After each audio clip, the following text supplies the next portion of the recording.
నమః. హరిః ఓం. వసుదేవసుతం దేవం కంసచానూరమర్దనం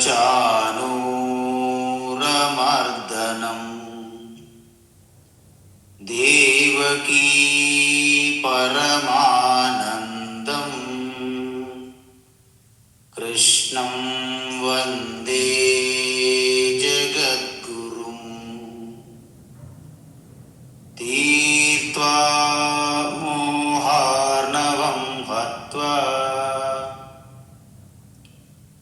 రాగద్వేషాదిరాక్షసా సీతా శాంతి సమాయుక్తా ఆత్మా రామో విరాజతే. ఆత్మా రామో విరాజతే. ఆత్మస్వరూప బంధుగణ భగవద్గీత 7వ అధ్యాయం జ్ఞాన విజ్ఞాన యోగం చూస్తున్నాము. అయితే ఈ యొక్క జ్ఞానం యొక్క స్తుతి చేసిన తరువాత ఈశ్వరుని యొక్క స్వరూపం చూస్తున్నాం. అంటే ఈశ్వరుని యొక్క స్వరూపము 2 విధములుగా ఉంటుంది. అంటే లోవర్ నేచర్, హయ్యర్ నేచర్ అంటారు. అంటే ఆ యొక్క అపరా ప్రకృతి, పరా ప్రకృతి అని సంస్కృతం అంటారు. దానినే అపరా ప్రకృతి అంటే వ్యావహారిక ఈశ్వర స్వరూపము, పరా ప్రకృతి అంటే పారమార్థిక తత్వస్వరూప ఈశ్వర అని అర్థం. ఈ విధంగా మనము చూస్తున్నాం. అయితే నిన్న మనం చూసాం, మనకు విషయం చాలా స్పష్టంగా తెలియాలి. అపరా ప్రకృతి వివరించేటప్పుడు భగవాన్ 2 దశలుగా ఉంటుంది. ఎలాగా? మనము ఒక విత్తనం వేసేటప్పుడు అది స్ప్రౌట్గా వచ్చి మొలకెత్తి మొక్కగా వస్తుంది మొట్టమొదటిసారి దశలో. ఆ మొక్క నుండి పెద్ద మానుగా, పెద్ద వృక్షముగా పరిణితి చెందుతున్నది. అదేవిధంగా ఈశ్వరుని యొక్క అపరా ప్రకృతి కూడా ఆ బీజము నుండి ఏదైతే స్ప్రౌట్గా మొలకెత్తి వస్తుందో ఆ స్థితిని సూక్ష్మ పంచభూతాలు అంటారు. ఆ సూక్ష్మ పంచభూతాల నుండి స్థూలమైనటువంటి పంచభూతాలు తర్వాత వస్తాయన్నమాట. అందువలన భగవాన్ శ్రీకృష్ణ 4వ శ్లోకములో ఆ సూక్ష్మ ప్రపంచము గురించి, అంటే సూక్ష్మ తత్వం గురించి చెప్తున్నారు. అంటే అపరా ప్రకృతిలో కూడా ఒక మొక్క స్థితిలో ఉన్నటువంటి స్థితిని తెలియజేస్తున్నారన్నమాట.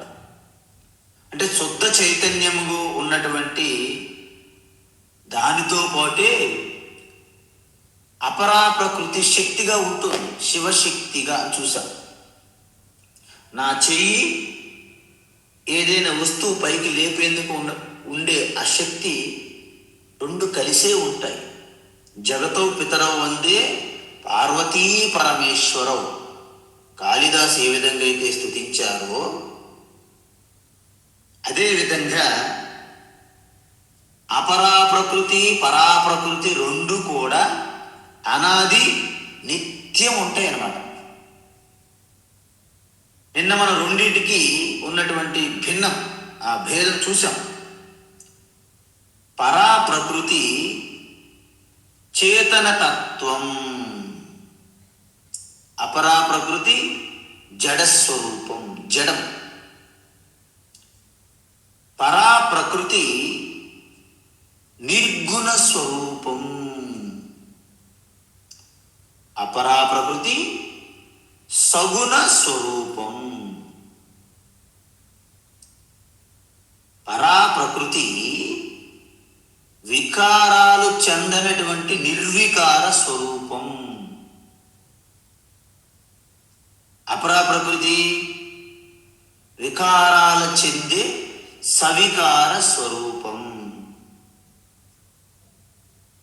పరా ప్రకృతి సత్యం, అంటే త్రికాలాలలో మూడు కాలాలలో ఉండే ఏకైక సత్యం పరా ప్రకృతి. ఒక సమయములో ఒక కాలములో ఉండే మిగతా కాలములలో లేనటువంటి ఆ అపరా ప్రకృతి మిథ్య అంటారు. ఇవి చాలా ఉన్నాయి, ప్రస్తుతానికి చూసాం. అయితే అమ్మా ఒక్కసారి మరొకసారి శ్లోకం చెప్పమ్మా. భూమిరాపో నలో వాయు ఖం మనో బుద్ధిరేవ చ. భూమిరాపో నలో వాయుః ఖం మనో బుద్ధిరేవ చ. భూమిరాపో నలో వాయుః ఖం మనో బుద్ధిరేవ చ. అహంకార ఇతీయం మే భిన్నా ప్రకృతిరష్టధా. అహంకార ఇతీయం మే భిన్నా ప్రకృతిరష్టధా. అహంకార ఇతీయం మే భిన్నా ప్రకృతిరష్టధా.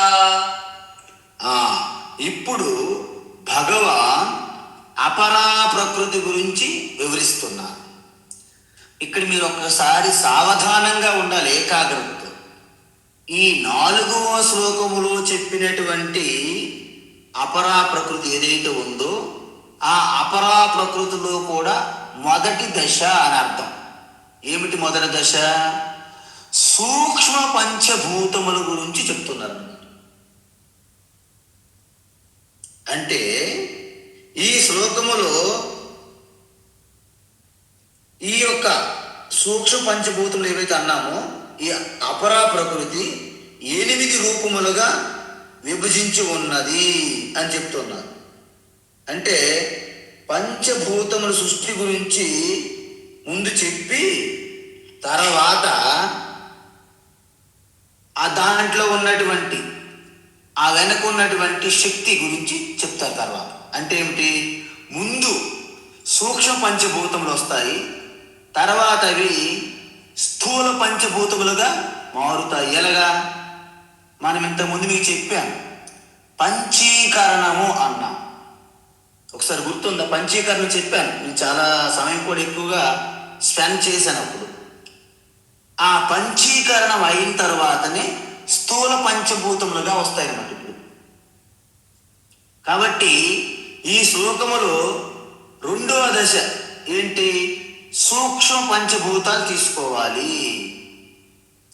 భూమి రాపో నలో వాయు ఖం అన్నారు. అంటే ఖం అంటే ఆకాశము, వాయువు, అనలహ అంటే అగ్ని, ఆపహ అంటే నీరు, భూమి అంటే పృథ్వీ తత్వం, భూమి. చూసారా? ఈ 5 ఇంటిని ఏవైతే ఇక్కడ చెప్పారో శ్లోకంలో అవి సూక్ష్మ పంచభూతాలు అని అర్థం. మరి మీకు డౌట్ వస్తుంది, ఏమిటా డౌటు, సంశయం ఏమిటి అంటే, ఈ మనస్సు, బుద్ధి మరియు అహంకారం అంటే మనోబుద్ధి రేవచ అహంకార ఇతి అని ఉంది శ్లోకంలో. ఇక్కడ మనస్సు, బుద్ధి, అహంకారం అని మూడు వచ్చాయి కదా. ముందే చూసినట్టుగా ఈ భూమి, ఈ పంచభూతములు ఇవన్నీ ఎలా కాన్సెప్ట్ అంటే, ఇది సాంఖ్య శాస్త్రం అని ఒకటి ఉంది, కపిల మహర్షి. మరోసారి గుర్తు చేస్తున్నా, శ్రీమద్ భాగవతములో ఉన్న కపిల మహర్షి వేరు, సాంఖ్య దర్శనము, సాంఖ్య శాస్త్రం వేరే, సాంఖ్య దర్శనం చెప్పే కపిల మహర్షి వేరు. అందుకే శ్రీమద్ భాగవతములో వచ్చే కపిల మహర్షి కపిల భగవాన్ అంటాం. సాంఖ్య శాస్త్రము, సాంఖ్య దర్శనము చెప్పే కపిల మహర్షిని కపిల మహర్షి అందాం. ఇది మీకు వేరుగా గుర్తించే ఒక సులభమైనటువంటి గుర్తించుకోవాలి ఈ విషయాన్ని. అయితే ఆ సాంఖ్య దర్శనము పూర్తిగా భగవద్గీత, ఉపనిషత్తులు అంగీకరించిపోయినప్పటికీ సాంఖ్య దర్శనములో చెప్పే కొంత సృష్టి ప్రకరణం ఏదైతే ఉందో అది భగవాన్ శ్రీకృష్ణకి ఆమోదమే. అందువలన ఇక్కడ మనస్సు, బుద్ధి, అహంకారం అనేవి వచ్చాయని చెప్పారు పంచ సూక్ష్మభూతములతో పాటు.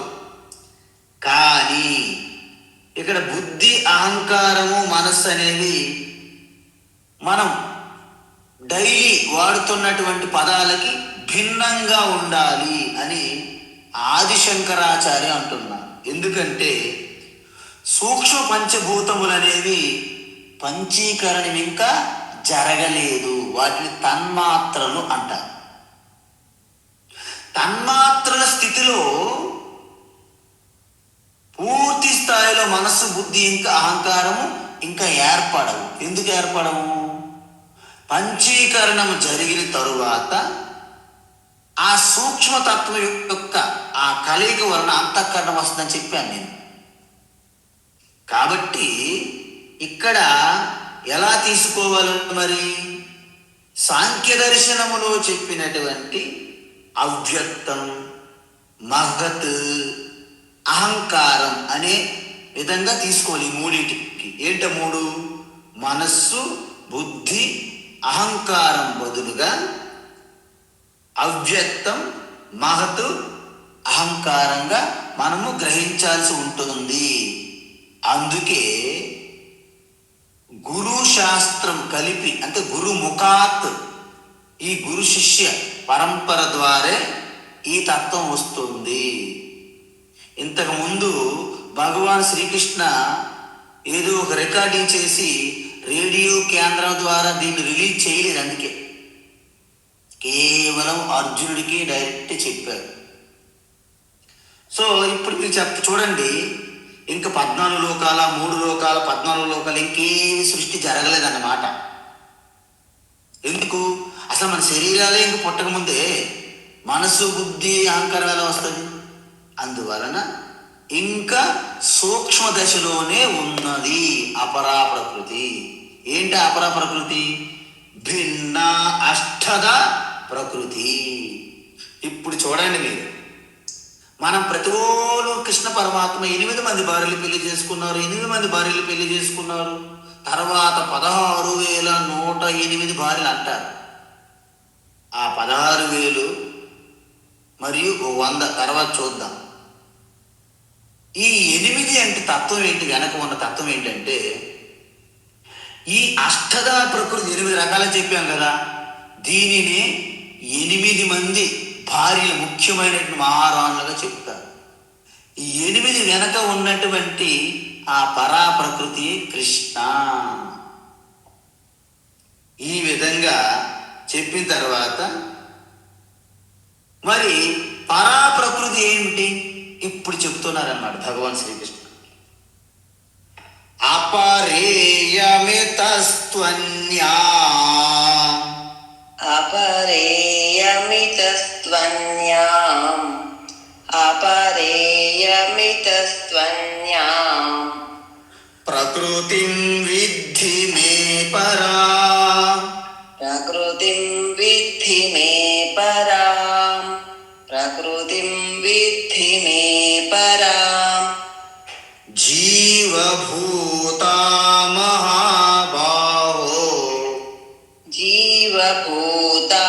महाबाहो जीवभूतां महाबाहो యయేదం ధార్యతే జగత్ ययेदं धार्यते जगत् ययेदं धार्यते जगत् అపరేయమితస్త్వన్యా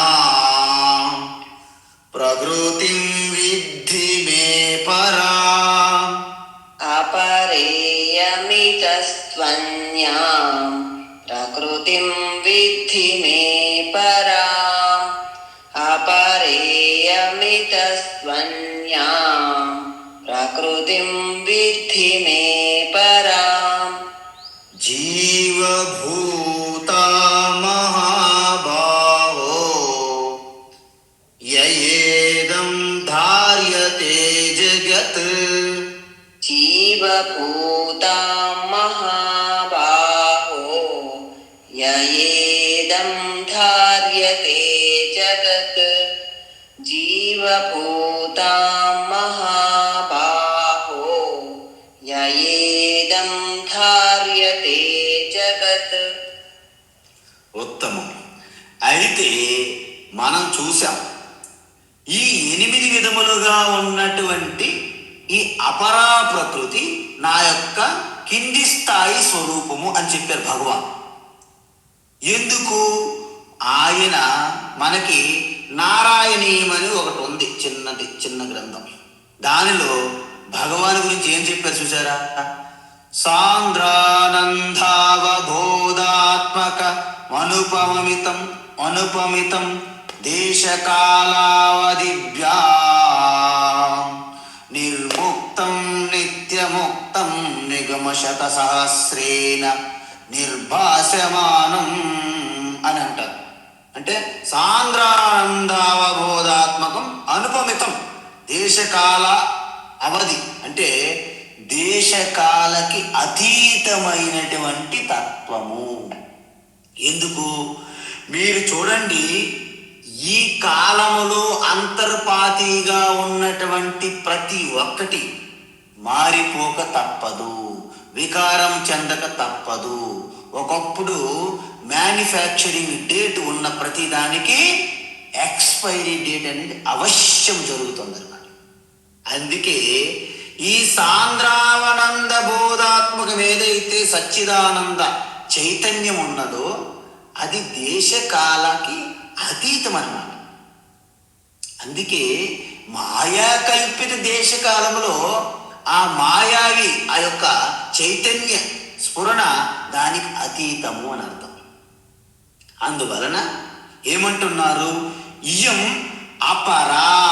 ఇయం మనకి శ్లోకంలో చూడండి, ఇయం అపరా అంటే ఈ 4వ శ్లోకంలో చెప్పినటువంటి ఈ 8 రకాల అపరా ప్రకృతి నా యొక్క తక్కువ స్థాయికి చెందినది. ఎందుకు? అది ప్రకృతి, అది మ్యాటర్. అంటే చాలా మందికి డౌట్ వస్తుంది. ఓకే ఓకే ఓకే మ్యాటర్ ఏమో ఈశ్వర కాదు, సరేనా? అయితే అల్టిమేట్ ఎనర్జీ అవుతుందేమో. ఎందుకంటే ఆ ప్రాణశక్తి కూడా ఎనర్జీ. మొత్తం సృష్టి అంతా ఎనర్జీ లేకపోతే ఏది జరగదు కదా. కాబట్టి ఎనర్జీ ఈశ్వర అవుతుంది అని సైంటిస్టులు ముందుకు వస్తున్నారన్నమాట. ఈ సైంటిస్టులు ఎనర్జీ సర్వం అంటున్నారు, కానీ వాళ్ళ మాటల్లోనే ఒక పొరపాటు జరుగుతుందనే విషయం వాళ్ళు గమనించట్లేదు. ఏమిటది? ఈ మ్యాటర్ ఏదైతే ఈ వికారం చెందుతున్నటువంటి ప్రకృతి మ్యాటర్ ఏదైతే ఉందో అది కూడా ఎనర్జీ, ఆ శక్తితో సమానమే. ఎందుకు? రెండు కూడా నిరంతరము మారుతున్నాయి. మీరు చూడండి, Kinetic energy, potential energy, electrical energy, magnetic energy, mechanical energy, చూసారా? ఎనర్జీలు కూడా మారుతున్నాయి. అందుకే energy cannot create, cannot destroy. So అందువలన దీన్ని శక్తి అంటే ఎనర్జీ కూడా కాదు. ఎందుకు కాదంటే దానిలో కూడా వికారాలు జరుగుతున్నాయి కాబట్టి. మనం ఏం చెప్పాము? ఎప్పుడు మారనిది, వికారాలు చెందనిది పరాప్రకృతి చైతన్యము అని చెప్పాము. అందువలన ఇక్కడ మనం చాలా స్పష్టంగా తెలుసుకుంటే చైతన్యం అనేది నిర్వికారము, మరి ఈ అపరా ప్రకృతి అనేది సవికారము, అంటే వికారాలు చెందేది. అది నా ఆత్మ కాదు, అనాత్మకే చెందుతుంది అనమాట. శక్తి కాదు, ఎనర్జీ కాదు అంటే చైతన్యం అంటే మరేమిటి అని ప్రశ్న ఇప్పుడు ప్రతి ఒక్కరికి వస్తుంది. చూడండి, ఈ ప్రకృతి మేటరు కాదు, అలాగే ఎనర్జీ కూడా కాదు. అయితే మరి చైతన్యం అంటే ఏమిటి? చైతన్యం అంటే చైతన్యమే, అది అక్కడ అర్థం. మీరు ఇంకా అక్కడికి ఇక్కడ వెతకూడదు. అంటే అయం అపరా ప్రకృతి నా కింద స్థాయి స్వరూపము అని చెప్పారు భగవాన్. నా యొక్క కింద స్థాయి స్వరూపం అంటే అది కూడా నాదే అని అర్థం. ఇప్పుడు నేను నా యొక్క పాదములు నా కింద ఉన్నాయి, నా కింద యొక్క వ్యక్తిత్వంలో నా కింద భాగం అన్నాను అనుకోండి, అంటే పాదం వేరు నేను వేరా? నా కింద స్వరూపం అంతే. అదేవిధంగా ఈ అపరా ప్రకృతి 8 రకాలు చెప్పారు కదా, అది నా కింద స్థాయి స్వరూపము. మరి పై స్థాయి స్వరూపం ఏమిటి? మే పరాం ప్రకృతి విద్ధి. మే అంటే నా యొక్క ఉన్నత స్వరూపం గురించి విద్ధి అంటే తెలుసుకో అర్జున. ఎందుకు తెలుసుకోవాలి? ఎందుకంటే ఎంతో ఎక్స్పెరిమెంట్స్, చాలా ఎక్స్పెరిమెంట్లు చేస్తుంటారు మన సైంటిస్టులు. బుద్ధితో బుద్ధి బలం అంత మొత్తం దానికి పెడతారు. కానీ ఇక్కడ రహస్యం ఏమిటంటే అర్జున, వాళ్ళ శాస్త్ర పరిశోధనలకి అందదు పరాప్రకృతి. అంటే విజ్ఞాన శాస్త్రానికి టెక్నాలజీకి కూడా అందదని నువ్వు తెలుసుకో. ఎందుకు? అపరా ప్రకృతి అంటే మొత్తం సృష్టిలో 8 రకాలు చెప్పాము. అపరా ప్రకృతి ఎక్కడ ఉన్నది? ఈ సృష్టిలోనే ఉంది. మరి పరాప్రకృతి ఎక్కడ ఉన్నది కృష్ణ అని అడిగితే, పరాప్రకృతి కూడా ఈ సృష్టిలోనే ఉంది. అంటే ఇక్కడ ఆశ్చర్యం. కృష్ణ, నువ్వు మాయావి, నువ్వు మాయాజాలు బాగా చేస్తావు, చిన్నప్పటి నుంచి మాయలీలలు చేయడం అలవాటు. అపరా ప్రకృతి అయితే సృష్టిలో ఉందన్న ఓకే, నేను చూస్తున్నాను, ఈ భూమి, ఆకాశము, అగ్ని, వాయువు అన్ని. పరాప్రకృతి కూడా సృష్టిలోనే ఉన్నదంట. ఎలా? ఎక్కడ ఉంది అంటే ఇక్కడ ఏమంటున్నారంటే భగవాను 2 అంటే ఏదైతే మార్పు చెంది అపరా ప్రకృతి కింద వస్తుందో జగత్తంతా కూడాను ఆ అపరా ప్రకృతి కిందే వస్తుంది. మరి జగత్తు కాదు, అపరా ప్రకృతి కాదు అంటే ఇక మిగిలేది ఏమిటి? అర్థమవుతుంది కదా. జగత్తంతా కూడా 8 రకాలుగా అపరా ప్రకృతి అని చెప్పారు భగవాన్ శ్రీకృష్ణ. మరి ఇప్పుడు జగత్తు కాదనేసాను నేను. ఇప్పుడు మరి జగత్తు కాకుండా పరా ప్రకృతి ఎక్కడ దాక్కుంది అనేది ఇక్కడ మన ప్రశ్న. అంటే పాలు తెచ్చాము, పాలు అనేవి నెయ్యి యొక్క కింద స్థాయి స్వరూపం అన్నాను అనుకోండి, ఓకే. మరి నెయ్యి యొక్క ఉన్నత స్థాయి స్వరూపం ఎక్కడ ఉంది? అది కూడా పాలలోనే ఉంది. కనిపించట్లేదు. దానికి చిలికి తోడిపెట్టి చిలికి ప్రాసెస్ చేస్తే ఆ మంచి శుద్ధమైన వెన్న వస్తుంది అని చెప్పినట్టు. అంటే ఇప్పుడు జగత్తు కాదు, జగత్ అనేది పరాప్రకృతి కాదు అని అన్నారు భగవాన్ అనుకోండి. అదే మిగిలింది ఏమిటి? మిగిలింది ఏంటంటే నేను. ఎవరు మిగిలారు ఇక్కడ? నేను అంటే ఎప్పుడైతే మనం జగత్తుని తోసుకొచ్చామో నాకు ఫస్ట్ ఎన్కౌంటర్ అయ్యేది ఏమిటి? శరీరము. ఇదిగో శరీరం. సో ఈ శరీరం అనేది పరాప్రకృతి అవుతుందా? అబ్బే కాదండి. శరీరం అసలు ఇది అన్నమయ కోశం అన్నారు. ఎంత ఫుడ్ తింటే అంత శరీరం పుష్టిగా వస్తుంది. అంటే ఇది అన్నం మీద ఆధారపడుతున్నది, నిత్యం మారిపోతున్నది. కాబట్టి మారనిది, ఎటువంటి వికారము చెందనిది పరాప్రకృతి. కాబట్టి శరీరం అనేది నా యొక్క ఉన్నత స్థాయి స్వరూపమైనటువంటి పరాప్రకృతి కాదు. మరి ఇంద్రియములు అవి కూడా కాలానికి అనుగుణంగా పటుత్వం కోల్పోతున్నాయి, వాటి చురుకుదనము కోల్పోతున్నాయి. కాబట్టి ఈ ఇంద్రియములు కూడా పరాప్రకృతి కాదు. మనస్సు బుద్ధి కూడా అవి కూడాను మంచి ఆలోచనలు, మంచి సంకల్పాలు, కోరికలు, అలా భావనలు, ఎమోషన్, థాట్స్తోని మారుతూ ఉన్నాయన్నమాట. సో అవి కూడా కావు. మనం ధ్యానంలో చూసాం ఈరోజు. జాగ్రత్త అంటే పగటి సమయంలో ఈ జాగ్రత్త ప్రపంచాన్ని, స్వప్న ప్రపంచాన్ని చూస్తున్న మనస్సు గాఢ నిద్రలో హ్యాపీ పడుకుంటుంది అనమాట. మనసు కూడా, బుద్ధి, మనసు అన్ని. మరి పడుకొని లేచాక నేను సుఖంగా పడుకున్నానని అంటానమా లేదా? మనం అంటున్నాము స్వామి. అంటే ఆలోచనలతో ఉన్న మనస్సు బుద్ధి, ఆలోచనలు లేని మనస్సు బుద్ధిని చూస్తున్నది ఎవరు? మన పక్కింటోళ్ళ కాదు, నేనే. ఎలా చూస్తున్నావు? సాక్షిగా చూస్తున్నావు. అంటే ఆ సాక్షే చైతన్యము, ఆ చైతన్యమే పరాప్రకృతి. ఆ పరాప్రకృతే నా యొక్క ఉన్నతమైనటువంటి స్థాయి స్వరూపం అర్జున అని భగవాన్ చెప్తున్నారు. అయితే మీరు ఒకటి గమనించాలి. ఎందుకంటే మనకి ఇంగ్లీష్లో కొన్ని పదాలు చాలా బాగుంటాయి. Ever the experiencer never the experienced. Ever the experiencer never the experienced. The seer cannot be seen అంటారు. The ever subject never be object అంటారు ఇంగ్లీష్లో. అంటే ఏంటి? సింపుల్. ఇది ఇంగ్లీష్ పదాలు పెట్టమని కొంతమంది భయపడకండి, ఏమి లేదు. అవి చాలా చిన్న పిల్లలు ఆడుకునే మార్బుల్స్ టైప్ అనమాట పదాలు. ఏంటి? నేనున్నాను, నేను యజమాని, మా కారు ఉన్నది, నేను కారుని అనుభవిస్తున్నాను, వాడుకుంటున్నాను, ఉపయోగిస్తున్నాను. అంటే నేను సబ్జెక్ట్, నేను కర్తని, నేను యజమాని. నేను ఎక్స్పీరియన్సర్ అంటే నేను దాన్ని వాడుకుంటున్నాను. Never the experienced. నేను ఎప్పుడైనా కారు అయిపోతానా? నేనే కారు అవుతానా? చెప్పాలి.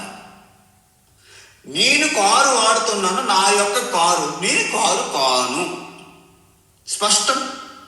అంటే అనుభవించే నేను అది ఎప్పటికీ అనుభవించబడే వస్తువు కానీ ఎప్పటికీ కాదు అని అర్థం. సో మనము వెతుకుతున్న, నువ్వు ఎదుగుతున్న చైతన్యము లేదా పరమాత్మ ఈశ్వర నువ్వే అంటే మనకు ఆశ్చర్యం. నేనే ఈశ్వర యొక్క పరప్రకృతి అయినటువంటి చైతన్య స్వరూపం, శుద్ధ చైతన్యం, శుద్ధ బ్రహ్మ పరాత్పరామ నీనా. ఎస్, తత్వమసి అంటుంది వేదం. తత్ ఆ యొక్క ఈశ్వర. ఎవరి గురించి అయితే ఇన్ని జన్మల నుంచి వెతుకుతున్నావో, తపిస్తున్నావో, రామ రామ రామని శబరిమాత ఎంత తప్పించిందో, శ్రీరామచంద్రుడు సాక్షాత్తు ఆమె వద్దకు ఎలాగైతే వచ్చారో, నువ్వు ఏ ఈశ్వరుడి గురించి అయితే తప్పిస్తున్నావో తత్ త్వం నువ్వు అసి ఉన్నావు. అసి అంటే ఉన్నావు. ఏంటి? నువ్వే అయి ఉన్నావు. ఇది ఉపనిషత్తుల బ్రహ్మ విద్యలో దీన్ని మహావాక్యం అంటారు. అందుకే ఈ శ్లోకం, 5వ శ్లోకము చాలా సిల్లీగా కనిపిస్తుంది, సింపుల్గా. కానీ ఉపనిషత్తుల యొక్క అంతిమ బోధ, ఉపదేశం దీంట్లో ఉందన్నమాట. ఈ మహావాక్యం యొక్క అర్థం ఏమిటంటే, మీరే ఈశ్వరుని యొక్క 2 రూపాలు. శరీరము, ఇంద్రియములు, ప్రాణము, మనసు, బుద్ధి ఇవన్నీ బ్రెయిన్, హృదయం అన్నీ అపరా ప్రకృతి అయితే దాని వెనుక ఉన్నటువంటి ఆ స్ఫురణం అది పరాప్రకృతి. సాక్షాత్తు ఈ ఈ శరీరము మారుతున్న శరీరం అనేది అపరాప్రకృతి అయితే మారని చైతన్యమే పరాప్రకృతి. అంటే సృష్టిలో ప్రతి ఒక్కటి ఈ రెండిటి మిశ్రమమే. ఇది ఈశ్వరుని యొక్క అసలు రహస్యమైన స్వరూపం. ఇంతవరకు ఈశ్వరుని గురించి ఈ విధంగా ఎవరైనా తెలుసుకున్నారా? ఓ మహాబాహో, ఓ అర్జున, నీ సామర్థ్యము, శక్తి, నీ ఆజాన బాహువులు కలిగి ఉన్న అర్జున, నీ కండబలం నేను చూశాను. కానీ దానితో పాటు ఈ జ్ఞానంతో కూడి ఉన్న బుద్ధి బలం పెంచుకో అని భగవాన్ చురకలేస్తున్నాడంట అర్జునుడికి. అందుకే ఓ మహాబాహు అన్నాడు. అంటే మంచి ఆజాన బాహువులు కలిగి ఉన్నావు అర్జున, నువ్వు మంచి డ్యాన్స్ చేస్తావని విన్నాను, పాటలు కూడా బాగా పాడుతావు, ధనుర్విద్యలు నీకు మించిన వారు ఎవరు లేరు, సాటి లేరు. కానీ ఈ ఈశ్వరుని యొక్క రహస్య జ్ఞానం కూడా తెలుసుకో. ఇది నా యొక్క ఉన్నత స్థాయి, కింద స్థాయి రెండు కలిసి ఉన్నాను కాబట్టి ఒక విధమైనటువంటి కనిపిస్తున్నటువంటి స్థూలమైన రూపము దగ్గర ఆగిపోవద్దు అని అర్థం. అయితే జీవభూత అని చెప్పారు ఇక్కడ. విద్ధి తెలుసుకో. ఏంటి అంటే ఈ యొక్క జీవాత్మయే పరాప్రకృతి, నా యొక్క పరాప్రకృతే జీవాత్మలుగా ఉన్నది సృష్టిలో. అంటే ఏంటి? మనస్సు, బుద్ధి, ఇంద్రియములు వెనక, శరీరాలన్నిటి వెనకున్న ఆ చైతన్యమే పరాప్రకృతి, నా యొక్క అసలైనటువంటి ఉన్నత స్థితి అన్నారు భగవాన్. అయితే మనం ఇప్పటికీ కూడాను డౌట్ పడుతూనే ఉన్నాం. మీరు ఎలక్ట్రిసిటీ చూడండి, కరెంటు, ఫ్యాన్ వెనుక కరెంటు, బల్బు వెనుక కరెంటు, హీటర్ వెనుక కరెంటే, కూలర్ వెనుక కరెంటే, వాషింగ్ మెషిన్ వెనుక ఆ కరెంట్ శక్తి ఉంటుంది. కానీ అది మనకి కనిపించదు. ఈ యొక్క ఎక్విప్మెంట్లన్నిటికీ శక్తినిస్తుంది వెనకుండి. అదేవిధంగా ఈ శుద్ధ చైతన్యం ఏదైతే పరాప్రకృతి ఉందో మొత్తం యావత్తు ఈ సృష్టికి చైతన్య శక్తిని అందిస్తుంది. యయ అంటే ఆ చైతన్యమే, యయ అంటే దాని ద్వారే ఇదం జగత్తు ధార్యతే. చూసారా? ఈ జగత్తంతా ధార్యతే అంటే పట్టి ధరిస్తున్నది. అందుకే ధర్మో ధారణా ధర్మ ఇత్యాహు, ధర్మో ధారయతి ప్రజా అంటారు. ధర్మం ఇక్కడి నుంచి వచ్చింది. కాబట్టి ఈ జగత్తంతటిని ధరిస్తున్నది ఏమిటి? ఆ పరాప్రకృతి చైతన్యమే. అందువలన సృష్టిపరంగా చైతన్య తత్వాన్ని ప్రాణరూపంలో, ప్రాణశక్తిగా మనకి ప్రకటమవుతుంది అనమాట. అందుకే ప్రాణం పోయిందో చూడండి అంత ఎందుకు? ఆ ప్రాణంగా ప్రకటమవుతుంది అర్థం. వెనకున్నది పరమాత్మ చైతన్యమే. అందులో మీరు ఎక్కడ చూసినా ప్రాణం ఉందా పోయిందా అని తెలిసిపోతుంది మనకి. ఎందుకు? అందులో చైతన్యం ప్రాణంగా ప్రకటమైతే అప్పుడు అమ్మయ్య జీవం ఉన్నది పోలేదు అంటారు. అంటే శివ, జీవం ఉంటే శివ. ఆ ప్రాణంగా ప్రకటన అవ్వకుండా ఉన్నట్లయితే దాన్ని ఏమంటాం మనము? శవం. కాబట్టి శివం అంటే మంగళకరం, శవం అంటే అశుభం. సో మనం వ్యక్తిగతంగా చూస్తున్నాం కదా, ఈ సమష్టి ప్రపంచానంతటిని ఒక్కసారి మీరు గమనిస్తే దాంట్లో కూడా రెండు ఉంటాయి. ఏంటి? ఇప్పుడు చూడండి, ఈ పంచభూతములు, ఈ భూమికి గురుత్వాకర్షణ శక్తి, నీటికి చల్లదనము, అగ్నికి దాహకత్వము, వాయువు చలించే గుణము, ఆకాశం అవకాశం ఇచ్చే గుణము, నక్షత్ర మండలాలు, గ్రహాలు వాటి కక్షల్లో తిరగడము, ఇవన్నిటి వెనక ఒక అద్భుతమైనటువంటి ఒక రహస్య తత్వజ్ఞానం ఉన్నది. అందుకే హిందూ సనాతన ధర్మం అంటే ఆ సనాతన ధర్మానికి గేట్ వే ద్వారంగా ఉన్నటువంటి హిందూ మతం ఏదైతే ఉందో, ఈ జగత్తంతా ఈశ్వరుని స్వరూపంగా మనం పూజిస్తున్నామా లేదా? పూజించవచ్చు. ఎందుకు? ఈ జగత్తంతా ఈశ్వరుని యొక్క కింద స్థాయి స్వరూపమేగా. అందువలన ఈ జగత్తుని విశ్వరూప ఈశ్వరునిగా మనము భావిస్తున్నాము. సృష్టిలో మనకి కనిపించే దృశ్య ప్రపంచమంతా అపరా ప్రకృతి, దాని వెనుక ఉండి రహస్యంగా నడిపించే ఆ శక్తి పరాప్రకృతి యొక్క ఈశ్వర స్వరూపము. అందువలన మనకి భగవాన్ శ్రీకృష్ణ ఆ యొక్క అదృశ్యమైనటువంటి సూక్ష్మ స్వరూపమైనటువంటి ఆ అనేక రూప ఈశ్వరుల గురించి చెప్తున్నాడు ఇక్కడ. మనమేం చేస్తున్నాము?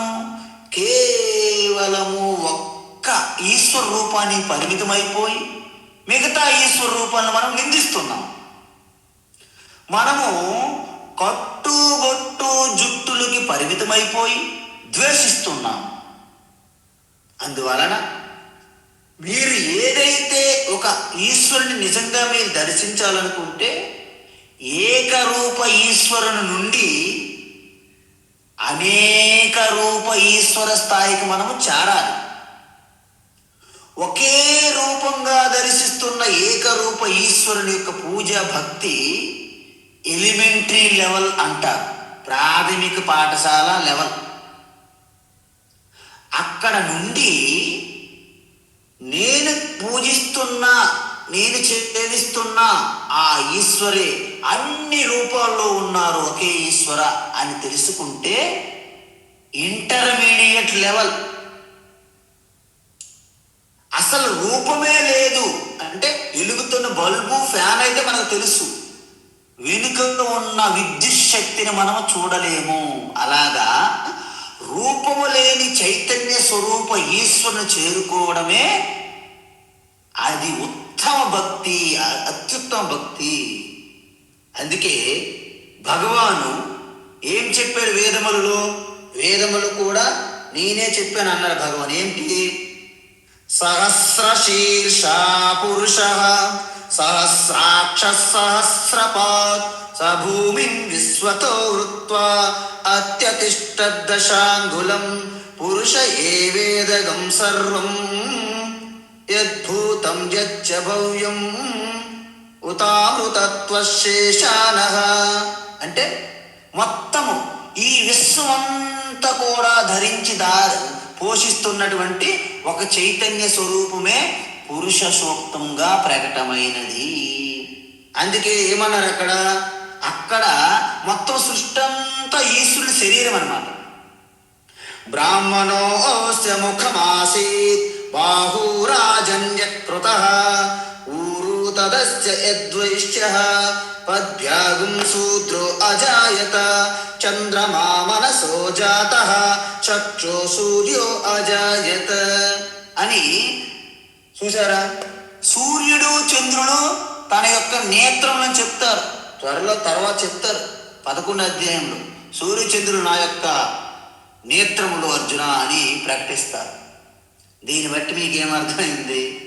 అంత పరమాత్మ, ఈ జగత్తు వేరు పరమాత్మ వేరు కాదు అని మనము స్పష్టంగా తెలుసుకోవాలి. ఇది తెలుసుకోకపోతే మనం ఎప్పుడు కూడా పైన రూపములు చూసి అక్కడ ఆగిపోతాము. కాబట్టి భగవాన్ ఏమంటున్నారు? ఇప్పుడు ఏమంటున్నారంటే ఏతద్యోనీని భూతాని ఏతద్యోనీని భూతాని ఏతద్యోనీని భూతాని సర్వాణీత్యుపధారయ సర్వాణీత్యుపధారయ సర్వాణీత్యుపధారయ అహం కృత్స్నస్య జగతః అహం కృత్స్నస్య జగతః అహం కృత్స్నస్య జగతః ప్రభవ ప్రళయస్తథా ప్రభవః ప్రళయస్తథా ప్రభవః ప్రళయస్తథా ఏతద్యోనీని భూతాని సర్వాణీత్యుపధారయ ఏతద్యోనీని భూతాని సర్వాణీత్యుపధారయ ఏతద్యోనీని భూతాని సర్వాణీత్యుపధారయ అహం కృత్స్నస్య జగతః ప్రభవః ప్రళయస్తథా అహం కృత్స్నస్య జగతః ప్రభవః ప్రళయస్తథా అహం కృత్స్నస్య జగతః ప్రభవః ప్రళయస్తథా. అద్భుతం. ఇప్పుడు భగవాన్ ఏమంటున్నారంటే సృష్టి 2 దశల్లో జరిగింది అని చెప్పాం మనం. ఏంటి 2 అంటే సూక్ష్మ స్థాయిలో అపరా ప్రకృతి ఉండి తర్వాత స్థూల ప్రపంచంగా వచ్చింది అని చెప్పాం.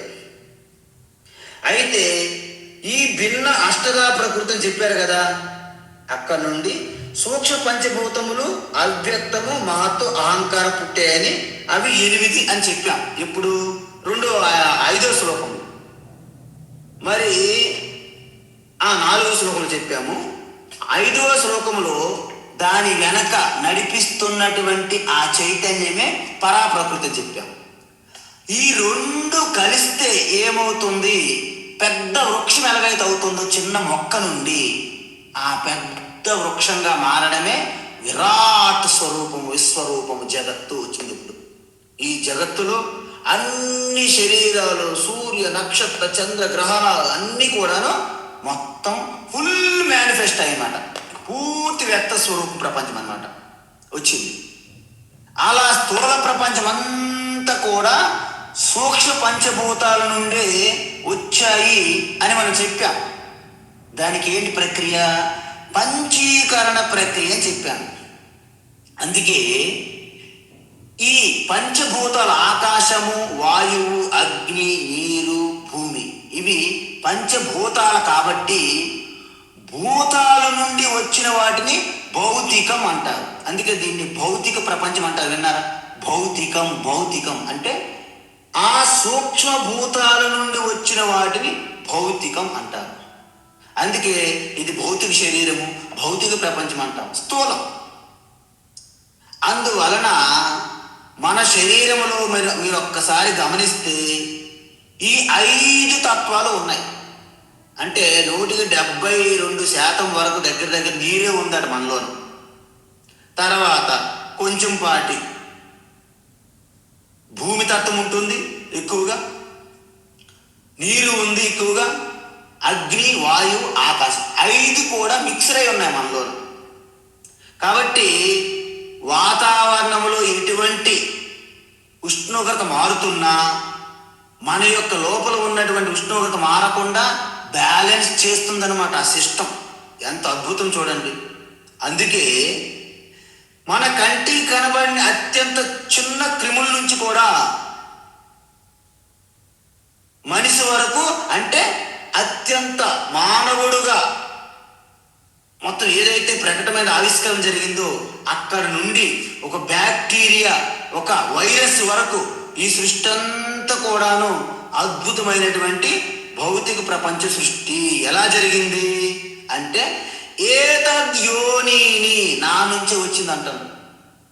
ఇక్కడ యోని అంటే ముఖ్య కారణం అర్థం. యోని, అందుకే యోని తల్లి గర్భం అంటే మాతృ యోని అంటారు. ఎందుకు? తల్లి బిడ్డకి ముఖ్య కారణం తల్లి నుండి రావాలి కాబట్టి. ఇక్కడ యోని, ఏతద్ యోనిని అంటే ఆ యొక్క పరమాత్మ. ఏంటి పరమాత్మ? ఆ అపర పర రెండింటి మిక్చర్ అయినటువంటి పరమాత్మ నుండి ఈ సృష్టి అంతా కూడాను ప్రకటమయ్యింది. అంటే అపరాప్రకృతి పరాప్రకృతి యొక్క సమ్మేళనమే ఈ సృష్టి. అది ఈ జగత్తుకి మూల కారణం అంటున్నారు.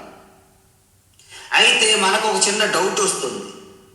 ఈశ్వరుడు మూల కారణం అయినప్పుడు మన బిడ్డ పుడుతుంటే ఈశ్వరుడి నుంచి డైరెక్ట్ పుట్టట్లేదు కదా.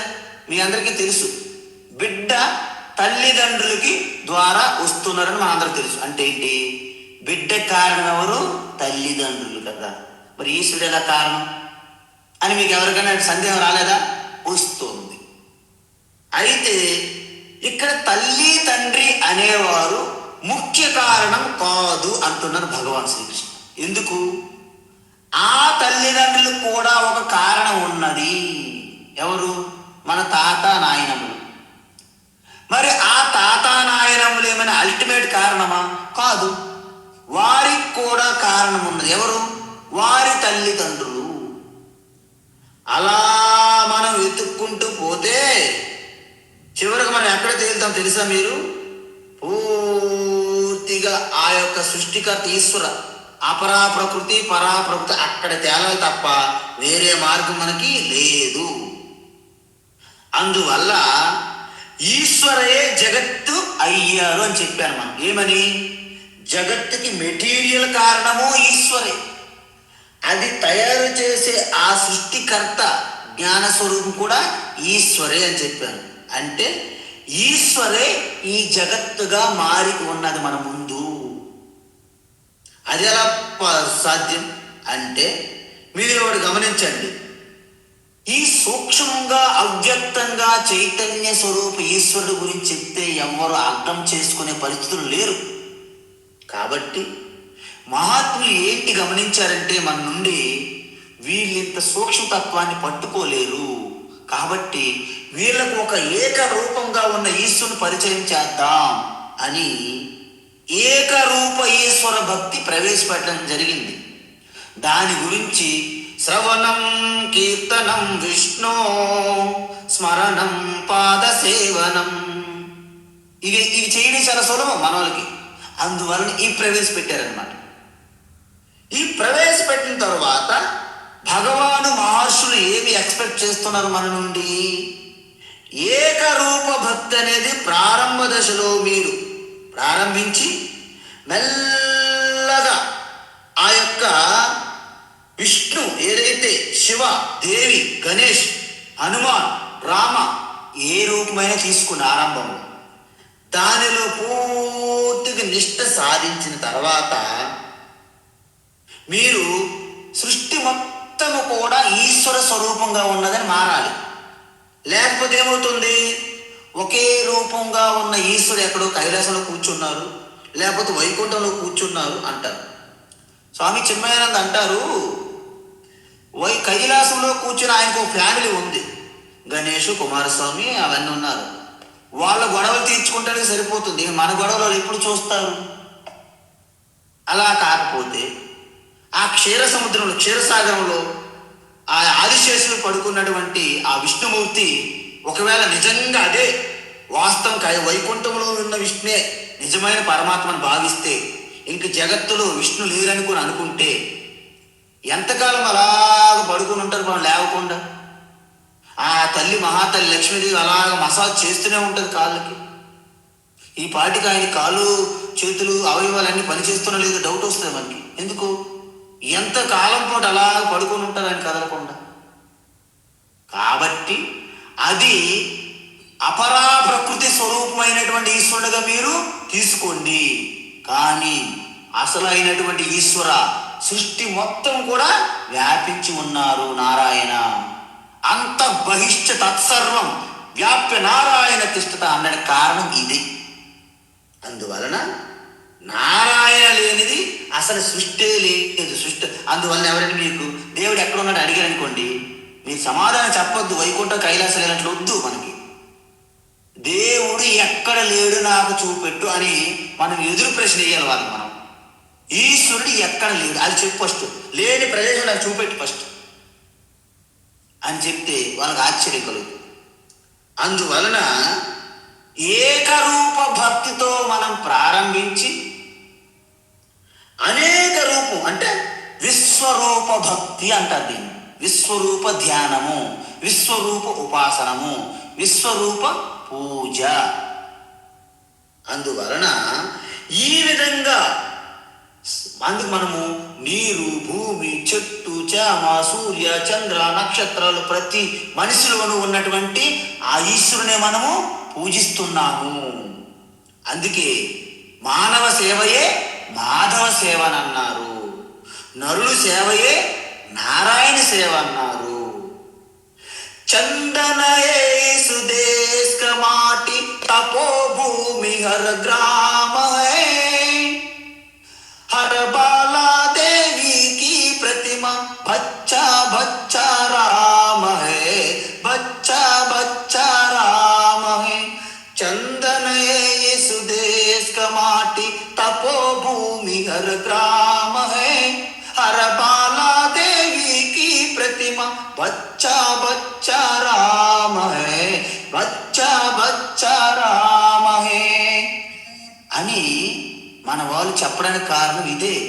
యావత్ ప్రపంచమంతా ఈశ్వర శరీరంగా నిండి ఉన్నది, వ్యాపించి ఉన్నది. విశ్వరూప దర్శనం ఇదే మనకి. ఈ జ్ఞాన దృష్టితోనే అర్జునుడు ఏ విధంగా అయితే విశ్వరూపం చూస్తాడు 11వ అధ్యాయంలో, మీరు ఇప్పుడికిక్కడే విశ్వరూపాన్ని మీరు దర్శించవచ్చును. కాబట్టి ఈ విధంగా ఏకభక్తి ఈశ్వరు నుండి అనేక భక్తి ఈశ్వరునికి మనము మారాల్సి ఉంటుంది. మిగతా ఈ యొక్క అద్భుతమైనటువంటి వ్యాఖ్య, ఎందుకంటే భగవాన్ శ్రీకృష్ణ తను చెప్పిన తర్వాత ఇంకా మీకు తత్వం అనేది ఇంకా మిగిలి ఉండదు అని ఆయన ప్రతిజ్ఞ చేశారు. గుర్తుందా? నేను చెప్పింది శ్రద్ధగా తెలుసుకుంటూ అర్జున, ఇంకా నీకు ఈ సృష్టిలో తెలుసుకోవాల్సింది మిగిలి లేదు అన్నారు. ఆయన మాట మీద నిలబడే వ్యక్తి. మనం నిలబడుతున్నామా లేదా మనం చెక్ చేసుకోవాలి. ఇప్పుడు మనం హరి ఓం తత్సత్ సర్వం శ్రీకృష్ణార్పణమస్తు.